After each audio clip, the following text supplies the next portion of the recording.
ជីវិតមួយនេះជាដើមបនទៅមិនរួចទេយើងមើលទៅទាំងកូនចៅគាត់ស្រីពិចារណាទៅឧទាហរណ៍ជាក់ស្ដែងថាយើងរៀនពីតូចពីក្មេងប្រមូលដែលថាប្រមូលជាមួយគ្នាហ្នឹងឡើងមកដល់ចាស់ឡើងទៅដល់ថ្នាក់ណាឡើងដល់បណ្ឌិតឧទាហរណ៍ចាអញ្ចឹងសួរថាបណ្ឌិតដែលយើងរៀនប្រមូលជាមួយគ្នាចេញទៅនឹងមានទ្រព្យដូចគ្នាទេអត់ដូចគ្នាទេព្រោះអីបនអញ្ចឹងបើយើងសាងបន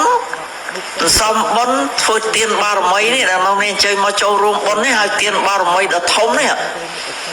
នាំឲ្យមានទ្រព្យគឺអីកសាងព្រះចលាមចេតិយ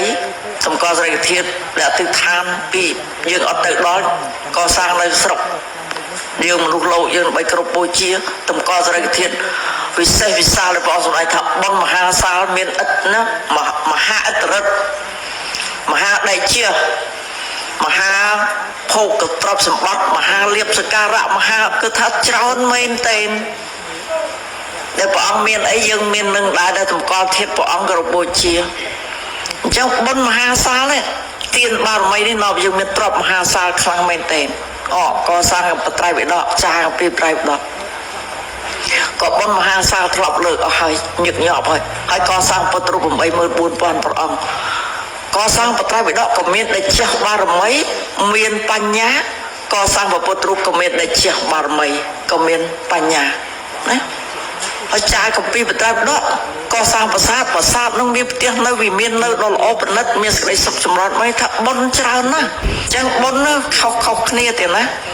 មិនយើងធ្វើតែមួយបានសពគ្រប់ទាំងអស់ទេបាទនេះថាអានិសង្សផ្សេងគ្នា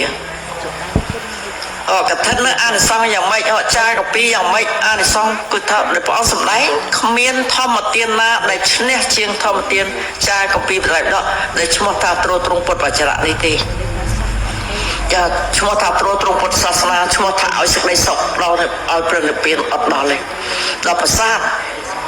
អមិសទានអត់មានអមិសទានណាថ្លៃថ្លាប្រសើរខ្ពស់ជាងប្រាសាទតម្កល់ពធទេដែលយើងមិនតាន់ឲ្យបានធ្វើយើងនាំគ្នាធ្វើបានបុណ្យច្រើនណាស់ដែលកុំរំលងមានកូនចៅខ្លះមកខ្ញុំមើលទៅសមត្ថភាពដូចអាចទៅរួចបបួលតែម្ដងពីមុនអត់បបួលទេមានសភាពប៉ុណ្ណាប៉ុណ្ណឹងតែឥឡូវបបួលដោយសារអីចង់ឲ្យបានបុណ្យនេះរួចផុតពីរឿងគ្រោះឧបទ្រពចង្រៃទាំងឡាយពិភពលោកកំពុងច្បោកច្បល់ហើយវាចាត់ទៅមុខរហូតហើយអញ្ចឹងនាំគ្នាបដៅបច្រាស់មកវិញមកកុំទៅតាមបដៅតាមគេអាទៅបដៅគេនេះវាទៅរហិនហោចយើងកុំទៅអាកន្លែងហិនហោចត្រឡប់មកវិញគឺយកបុណ្យជាទីពឹងដើម្បីចាក់ដើរចេញពីភាពហិនហោចនេះអានិសង្សនៃការកសាងគម្ពីរព្រះត្រៃបិដកសម័យមួយព្រះដ៏មានព្រះភិក្ខជាអង្គម្ចាស់ទ្រង់គង់ក្នុងវត្តចេតពុន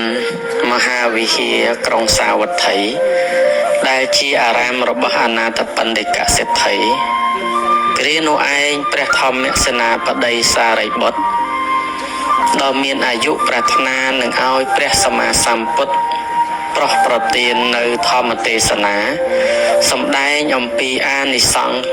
ក្នុងការដែលបុគ្គលសាងព្រះត្រៃបិដកទុកក្នុងព្រះពុទ្ធសាសនាឲ្យពិស្ដារដើម្បីឲ្យសាធុជនទាំងពួងដល់នៅសេចក្តីជ្រះថ្លាមានសេចក្តីព្យាយាមក្នុងការតាមសួរបញ្ហាថាបបិទ្ធ